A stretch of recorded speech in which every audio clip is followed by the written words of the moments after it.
memuliakan kehadirat Allah Subhanahu wa taala karena berkat rahmat dan karunia-Nya pada siang hari yang cerah ini kita dapat berkumpul, kita semua dapat berkumpul dalam pelajaran linguistik umum.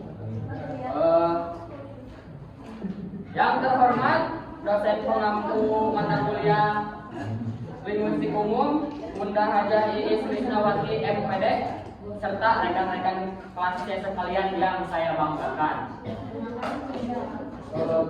Sebelumnya izinkan kami memperkenalkan diri. Perkenalkan, nama saya Adil Sakib Aselan dengan akhiran NPM 180. Perkenalkan, nama saya Amalia Fauzia dengan akhiran NPM 097. Perkenalkan, nama saya Baru Ali dengan akhiran NPM 106. Perkenalkan, nama saya Aisyah Indi Supari dengan akhir NPM 102. Kami dari kelompok 8 akan menjelaskan materi tentang teori kebahasaan tradisional. Sebelum memasuki materi, saya akan terlebih dahulu menjelaskan dasar pemikiran dari teori kebahasaan tradisional. Adapun dasar pemikiran dari teori kebahasaan tradisional sebagai berikut. Yang pertama adalah bahasa sebagai sarana utama mengekspresikan emosi dan pikiran. Artinya, bahasa digunakan manusia untuk menyampaikan ide, perasaan, dan gagasan kepada orang lain.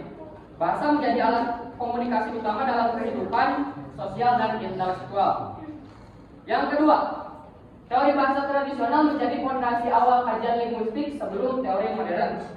Maksudnya, sebelum munculnya teori-teori modern seperti strukturalisme dan generatif, teori tradisional sudah lebih dahulu menjadi dasar pemahaman tentang bagaimana bahasa dipelajari dan dianalisis. Yang selanjutnya berasal dari pandangan filsuf seperti Aristoteles dan Dionysius Hart, menunjukkan bahwa teori ini berasal dari pemikiran filsafat Yunani kuno yang menekankan logika dan kaidah berpikir rasional dalam memahami bahasa. Yang selanjutnya adalah fokus pada bahasa normatif atau bagaimana seharusnya, bukan penggunaan nyata. Artinya, teori tradisional lebih memperhatikan bentuk bahasa yang benar menurut tata bahasa dan aturan logis, bukan pada bagaimana bahasa digunakan secara alami dalam percakapan sehari-hari. Yang terakhir adalah penting dipahami sebagai dasar konseptual bagi studi linguistik modern. Meskipun teori ini kuno, prinsip-prinsip dasarnya tetap menjadi pijakan penting dalam perkembangan teori linguistik yang lebih modern dan ilmiah. Selanjutnya, untuk sesi pemaparan materi pertama akan dipaparkan oleh Aisyah. Kepadanya saya persilakan. Baik, di sini saya akan mempresentasikan tentang hakikat dan pengertian. Teman-teman tercinta, teori kebahasaan tradisional adalah pendekatan awal kajian bahasa yang berfokus pada tata bahasa normatif dan logika filsafat. Maksud dari tata bahasa normatif adalah penggunaan bahasa yang sesuai dengan aturan baku dan benar secara tata bahasa. Sedangkan logika filsafat itu sendiri adalah cara berpikir benar dan teratur yang menjadi dasar berpikir ilmiah maupun berbahasa. Lalu teori ini memandang bahasa sebagai sistem aturan dan alat berpikir logis. Jadi teori ini menganggap bahwa bahasa itu bukan hanya berbicara, tetapi rasional untuk mengekspresikan dan mengatur cara berpikir manusia. Contoh, semua manusia pasti mati. Aisyah adalah manusia, jadi Aisyah pasti mati. Nah, kalimat itu menunjukkan logika berpikir logis yang jelas lewat bahasa.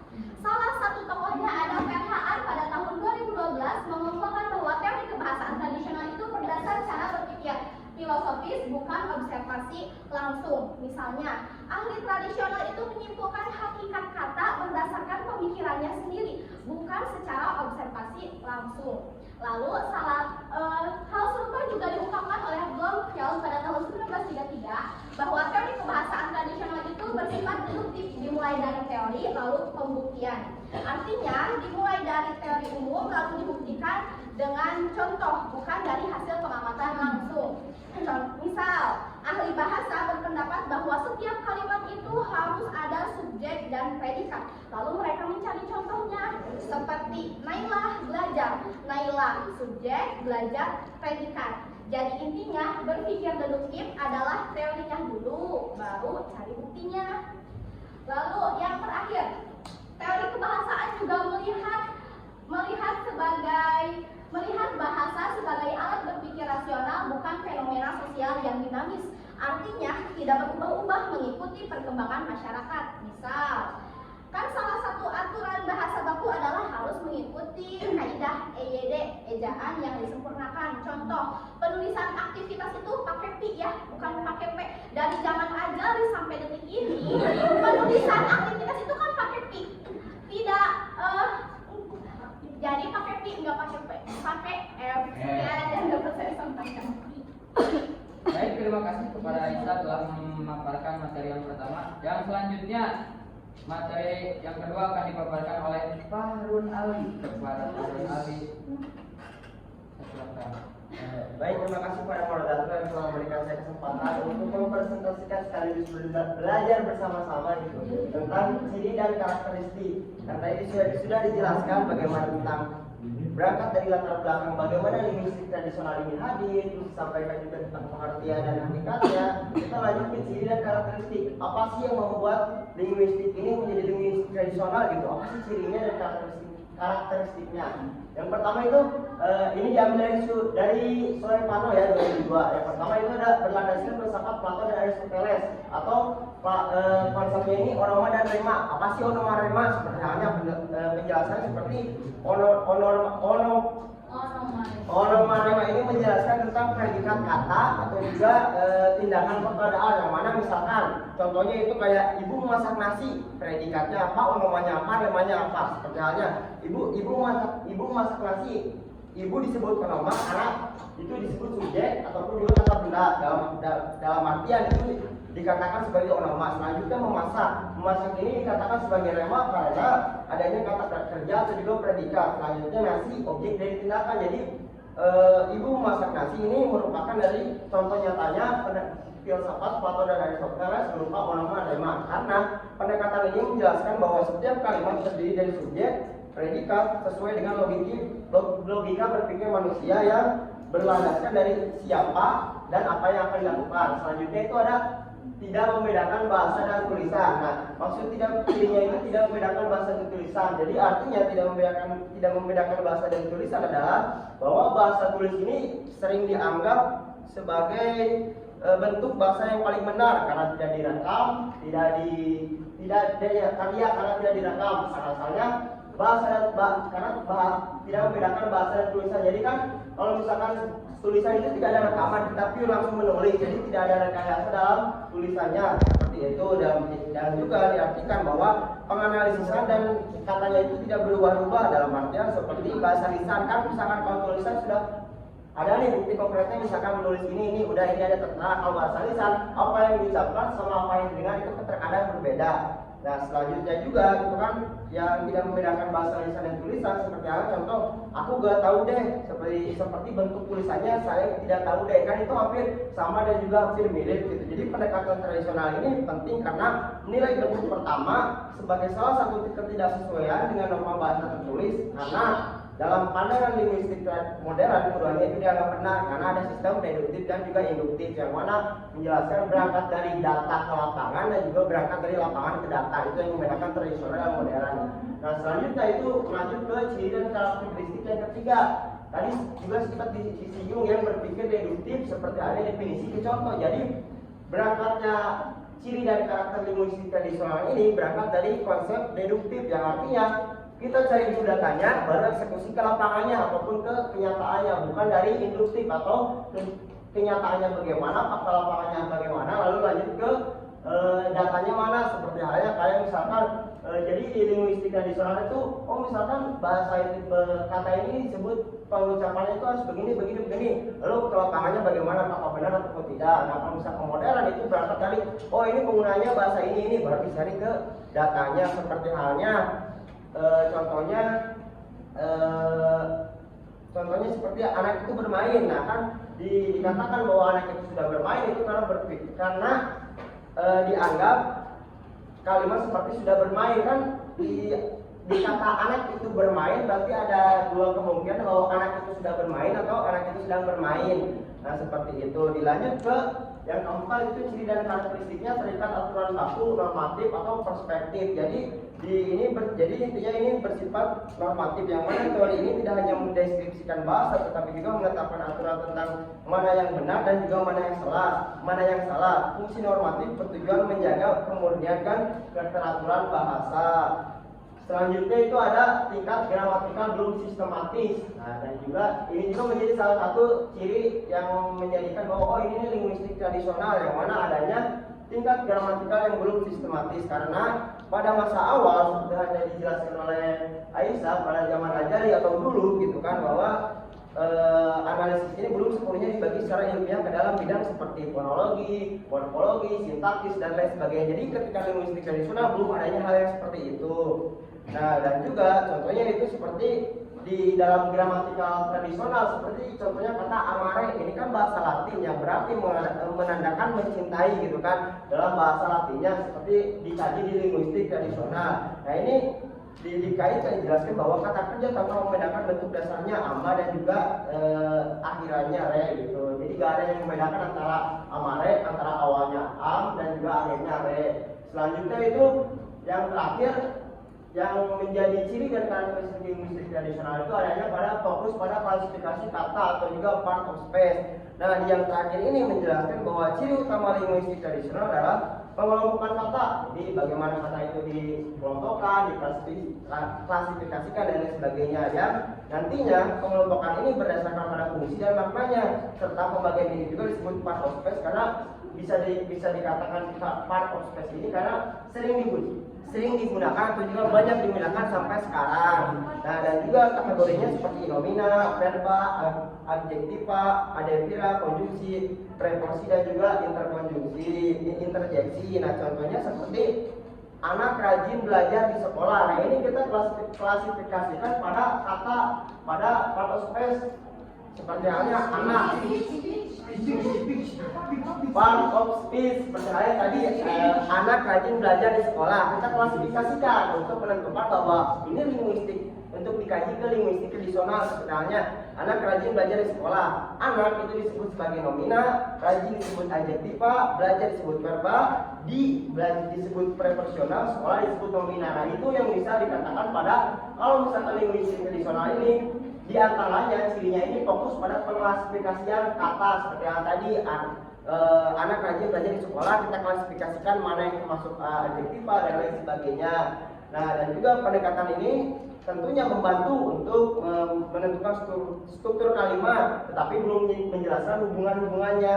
Nah, itu juga yang membedakan antara linguistik tradisional dan juga linguistik modern. Jadi linguistik tradisional ini awal dari terbentuknya linguistik modern. Jadi tidak ada saling berbenturan lah, adanya saling keterkaitan bahwa linguistik modern tidak akan ada kalau tidak adanya linguistik tradisional, begitu pun sebaliknya. Jadi berangkat dari penyempurnaan adanya linguistik modern dari penyempurnaannya dari linguistik tradisional. Sekian yang saya dapat sampaikan, saya kembalikan kepada moderator.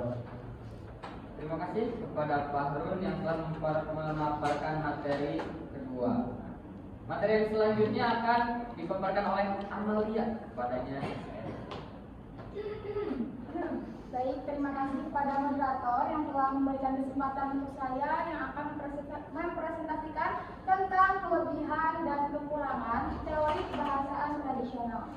Nah, kelebihan yang pertama dari teori kebahasaan tradisional yaitu teori kebahasaan tradisional ini memiliki ketahanan sejarah.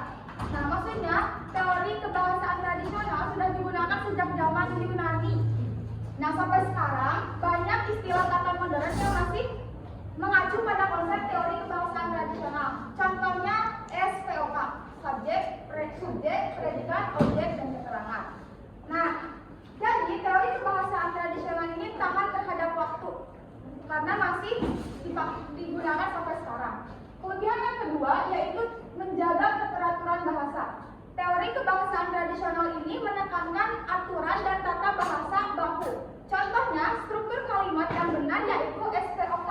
Dengan aturan ini, penggunaan bahasa bisa menjadi lebih teratur dan logis. Jikalau ibu pergi ke pasar, diubah menjadi ke pasar ibu pergi, ke pasar pergi ibu, itu tidak logis dan tidak teratur. Kelebihan yang ketiga yaitu melatih hafalan istilah kebahasaan. Teori kebahasaan tradisional menggunakan banyak istilah seperti kata benda, kata kerja, adjektiva. Contohnya, jadi klasifikasian ini memudahkan kita untuk mengingat klasifikasi kata. Contohnya, buku, meja, kursi ini termasuk kepada kata benda, dan kata lari, tidur, belajar itu termasuk kepada kata kerja. Kelebihan yang keempat yaitu pengetahuan tata bahasa yang mendalam. Teori ini mengajarkan kita analisis bahasa yang detail. Contohnya, menentukan jenis klausa atau bentuk kata. Nah, jadi kita memahami bahasa secara sistematis dan logis, seperti yang tadi di poin kedua ada kesinambungan tentang menjaga keteraturan bahasa. Kelebihan yang kelima yaitu berkontribusi dalam menegakkan prinsip normatif. Contohnya, maksudnya teori kebahasaan tradisional digunakan untuk menetapkan mana bahasa yang benar dan mana bahasa yang salah. Misalnya, jadi teori kebahasaan tradisional ini ada kamusnya, terus atau dalam buku tata bahasa. Jadi bisa dicek bahwa bahasa mana yang benar sesuai teori kebahasaan tradisional itu di kamus atau dalam buku tata bahasa. Selain itu ada sisi kekurangan teori kebahasaan tradisional. Yang pertama yaitu kekurangan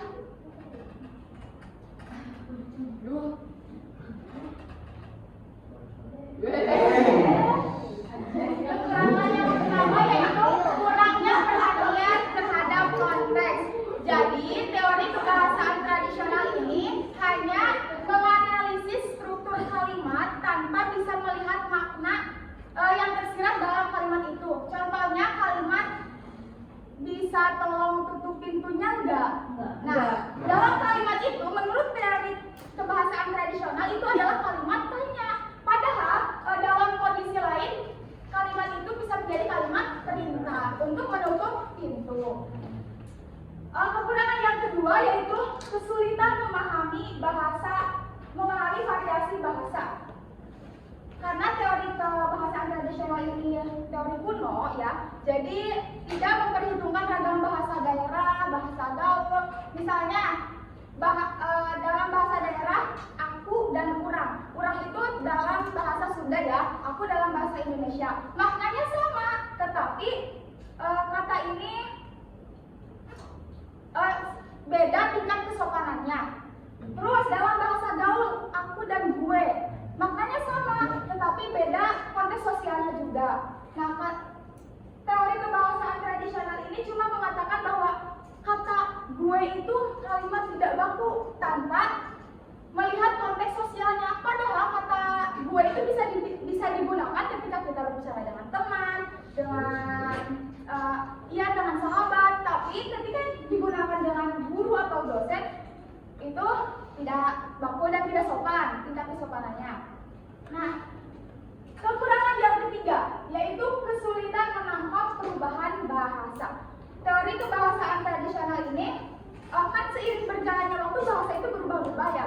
Tapi teori kebahasaan tradisional ini tidak bisa kesulitan menangkap perubahan bahasa. Dulu kata Anda itu jarang digunakan, tetapi di masa sekarang kata Anda itu sudah umum dan lumrah digunakan. Nah, teori kebahasaan tradisional ini sulit mengikuti perubahan seperti ya tadi kata Anda di zaman dulu itu jarang digunakan dan tidak digunakan. Kalau sekarang itu kan menjadi umum ya di bahasa modern. Nah, karena fokusnya teori kebahasaan tradisional ini pada aturan lama. Kekurangan yang keempat yaitu kurangnya perhatian terhadap konteks sosial. Nah, ini sama dengan poin yang kedua tadi, sedikit ada keterkaitannya. Jadi teori kebahasaan tradisional ini tidak memperhatikan konteks sosial, seperti kata kamu, ucapan kata kamu kepada teman itu boleh-boleh saja dan aman-aman saja, tetapi ketika kita memanggil kata kamu kepada dosen, konteksnya kepada dosen, itu menjadi tidak sopan. Tetapi menurut teori kebahasaan tradisional ini, kata kamu itu dibilang sama aja, mau kamu menggunakan ini ke teman, ke orang tua atau ke dosen. Teori kebahasaan tradisional ini menganggap itu sama saja. Dan kekurangan yang terakhir yaitu kesulitan memahami makna. Jadi teori kebahasaan tradisional ini hanya melihat struktur kalimat, tidak melihat maksud tersembunyi. Seperti yang tadi di poin pertama, tidak jauh dari poin pertama. Contohnya kalimat di sini panas ya, aku lagi main di kosan Diana misalnya.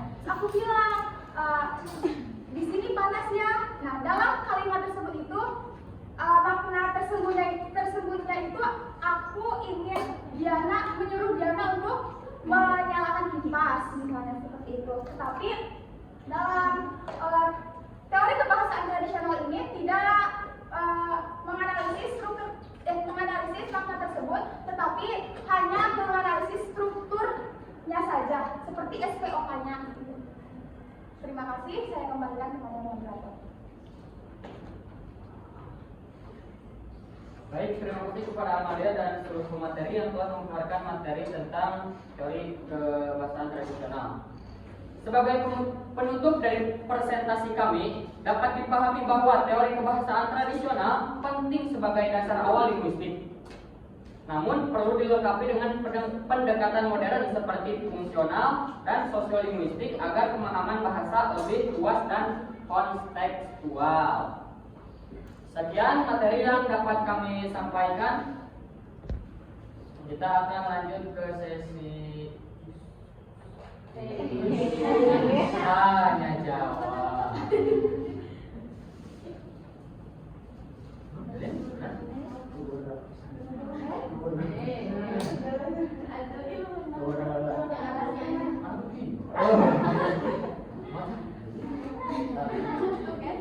Tidak ada yang mau tanya ya?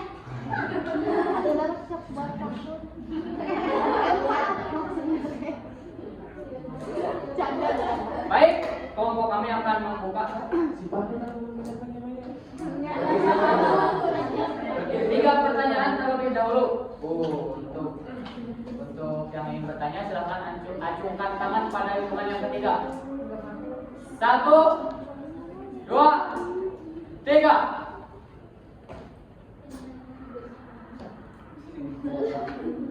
Ayolah. Baik.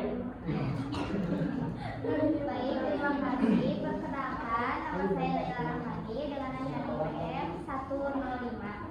Di sini saya ingin bertanya pada Kak Lun ya, mengenai ciri dan karakteristik yang ada di poin 6. Pertanyaannya, kenapa fokus kajian linguistik lebih banyak pada klasifikasi kata atau part of speech pada awal perkembangannya?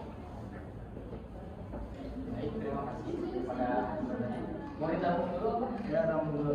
Baik, ditanggung dulu pertanyaannya. Untuk penanya yang kedua, silakan mengacungkan tangan pada hitungan yang ketiga.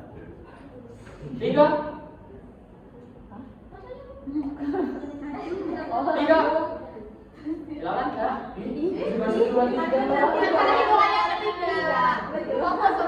Fokus ini melatih kefokusan kalian. Ya, belajar lagi untuk fokus. Saya ingin bertanya kepada Pak itu yang terkait poin 5. Maksud dari tingkat gramatikal belum sistematis itu gimana? Apakah pada masa itu linguistik belum berkembang? Ya. Baik, terima kasih. Pertanyaan yang berapa? Oh iya, FPM-nya 057. Oh ya, baik. Terima kasih. Untuk penanya yang terakhir, silakan ajukan tangan pada hitungan ketiga. 1, 2, 3 ya, Mas. Silakan. Perkenalkan, saya Yohanan Dani dengan IPM 04. Saya ingin bertanya kepada Abel. Tadi beliau Anda menyebutkan bahwasanya ada kelebihan dan kekurangan dalam konsep dasar pemahaman linguistik tradisional. Terus ada yang dinamakan dengan kontingensi dalam menegakkan prinsip normatif. Jadi dijelaskan bahwasanya prinsip normatif itu apa kan? Kelebihan ya. Prinsip normatif itu apa? Itu untuk menetapkan kata bahasa yang benar dan salah. Oke. Nah, terus pertanyaannya, bagaimana cara kita menerapkan prinsip normatif dalam kehidupan sehari-hari dalam dan itu kan konteksnya penggunaan bahasa yang baik dan benar. Seperti apa gitu contoh yang secara sistematisnya? Karena biasanya pasti ada kaitannya dengan bahasa baku, sedangkan dalam tata cara kita bicara pun masih apa ya, bahasanya simpang siur yang tidak jelas dan bercampur aduk dengan kata-kata yang tidak seharusnya dibicarakan seperti itu. Baik, terima kasih kepada yang Balik lagi. diizinkan kami untuk berdiskusi sebentar.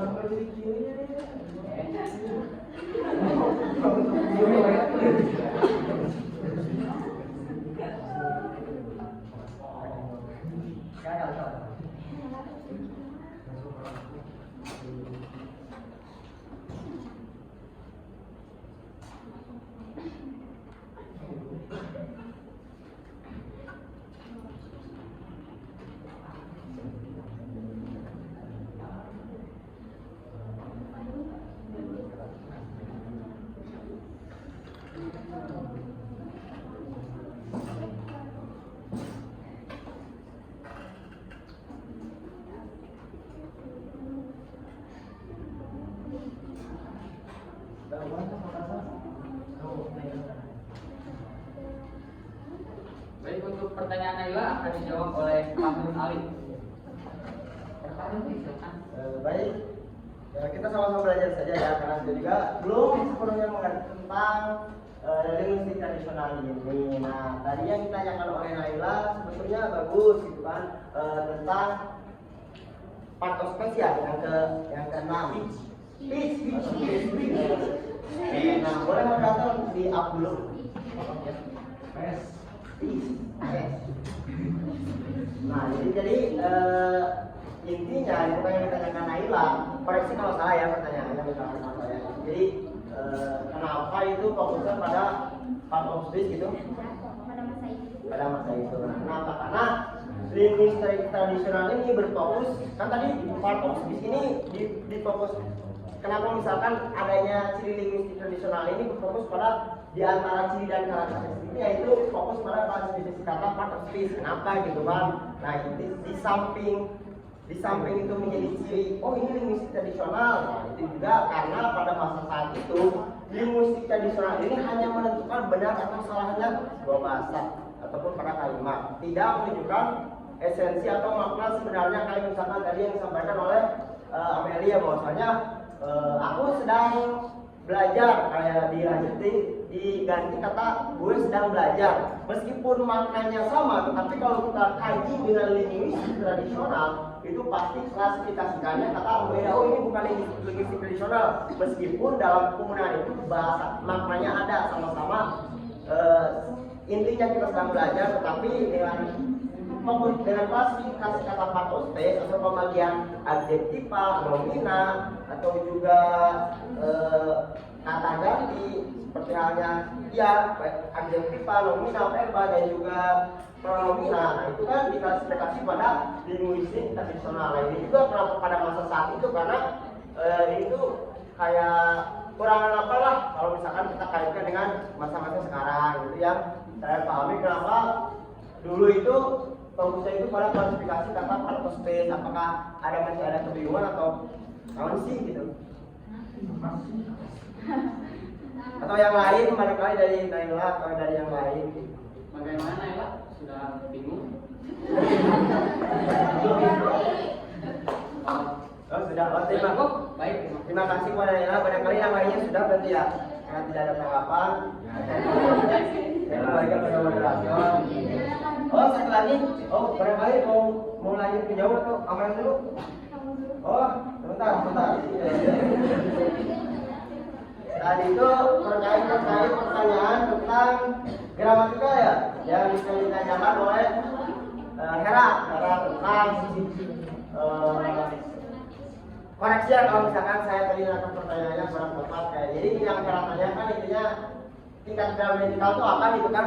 Gimana apakah pada masa itu tuh linguistiknya itu belum berkembang? Oh ya baik terima kasih. Jadi tingkat gramatikal ini kenapa sih gitu kan?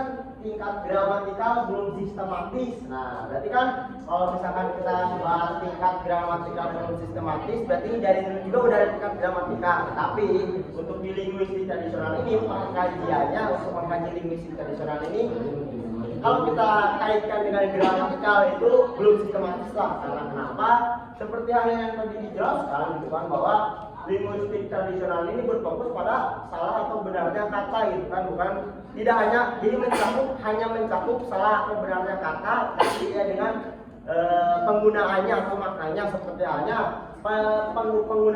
penggunaannya itu berfokus pada teori deduktif, bukan induktif dalam artian berangkat dari datanya dulu nih, bukan fakta lapangannya. Seperti halnya kalau misalkan buktinya dulu teori induktif jadi fokus pada buktinya dulu baru ke lapangannya. Seperti halnya buktinya dulu kayak datanya, oh kata ini benar nih, misalkan aku sedang makan. Kalau misalkan kita kaitkan ke lapangannya banyak sekarang misalkan di generasi modern khususnya yang menggunakan kayak misalkan gue sedang makan, habis sedang makan dan lain sebagainya. Nah itu juga menunjukkan bahwa adanya kebelum sistematisan antara struktural dan juga makna yang disampaikan, karena linguistik tradisional hanya mengkaji benar dan salahnya kata, bukan mencakup dari makna kata yang sebenarnya. Dan juga ini juga ada kaitannya pada zaman Yunani kuno. Seperti halnya tadi linguistik tradisional ini berangkat dari pemikiran filsafat Aristoteles dan juga satu lagi saya lupa gitu kan. Jadi ini Aristoteles gitu kan. Dan berangkat pada sistemnya itu onomarema atau pembagian klasifikasi yang menunjukkan adanya bahwa linguistik tradisional ini itu tidak membedakan bahasa dan tulisan. Jadi terkadang gitu kan apa yang ditulis sama apa yang misalkan itu berbeda, karena tidak jauh berbeda karena ya itu bisa membedakannya antara bahasa dan tulisan. Jadi tingkat gramatikal ini belum sistematis ya, karena itu linguistik hanya mengukur dari benar atau salahnya, tetapi tidak mengkaitkannya dengan makna yang sebenarnya gitu. Jadi fokusnya pada benar atau salah, bukan pada maknanya. Itu yang saya pahami, barangkali masih kebingungan ya lah gitu kan. Yang lainnya barangkali apakah sudah cukup? Sudah. Oh berarti oke. Saya kembalikan kepada Ahmad ya. Baik, terima kasih atas pertanyaannya. Terima kasih kepada Naila dan Hera atas pertanyaan. Yang selanjutnya kepada pertanyaan Yama. Baik, saya akan menjawab pertanyaan yang dipertanyakan oleh Yama, yaitu bagaimana cara menerapkannya dalam kehidupan sehari-hari ya Mak, seperti itu. Nah, seperti yang tadi disebutkan, jadi karena ciri-ciri teori kebahasaan tradisional itu hanya mementingkan gramatika atau tata bahasa, jadi strukturnya saja.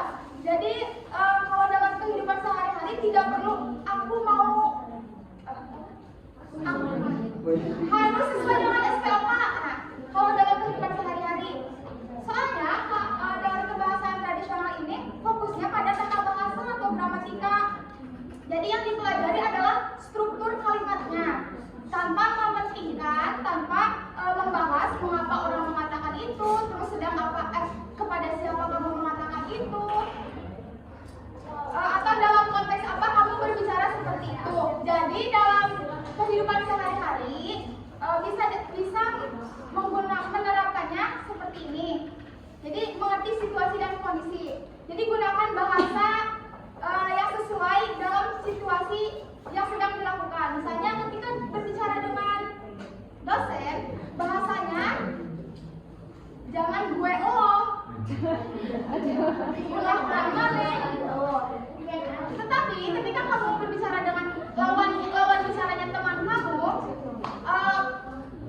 kata gue dan lo itu bisa digunakan, boleh digunakan. Terus pemilihan kata yang tidak menyinggung. Terus dan hindari campur-campur bahasa yang terlalu banyak. Ini contohnya dengan bahasa asing ya. By the way, kamu mau kemana? Nah,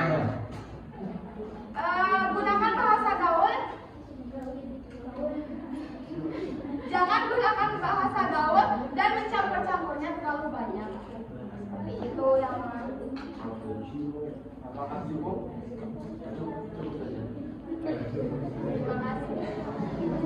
Terima kasih kepada Pak Nur dan Amel dan kepada yang bertanya atas pertanyaannya. Agar memori Abang tidak penuh ya, kami tutup. Sekian. Wassalamualaikum warahmatullahi wabarakatuh. Waalaikumsalam warahmatullahi wabarakatuh.